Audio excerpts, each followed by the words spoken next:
এটা হচ্ছে ভাসানী নব থিয়েটার, মাওলানা ভাসানী নব থিয়েটার। অত্যন্ত চমৎকার একটা জায়গা। কিন্তু আমি যেটা বলবো যে আমি প্রায় 8 থেকে 10 বছর আগে গেছিলাম ওখানে।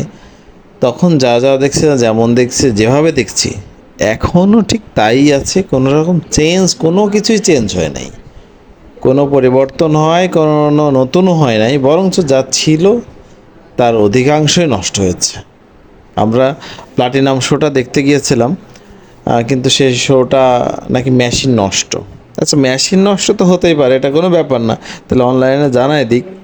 তা তো জানায়নি। আমরা এই এত কষ্ট করে লাইনে 2 ঘন্টা লাইনে ধরে টিকিট কাটতে যাই, টিকিট কাউন্টারের সম্মুখে যাওয়ার পরে বললো যে মেশিন নষ্ট। কিছু করার নাই। তো বাধ্য হয়ে আমরা ওই যে 5D মুভির যে ইয়েটা আছে ওটা মাত্র 4 মিনিট দেখাচ্ছে, ওটা দেখলাম। আর নিচে একটু প্লেগ্রাউন্ড ছিল বাচ্চাদের খেলাধুলা করার জন্য, মোটামুটি আর কি।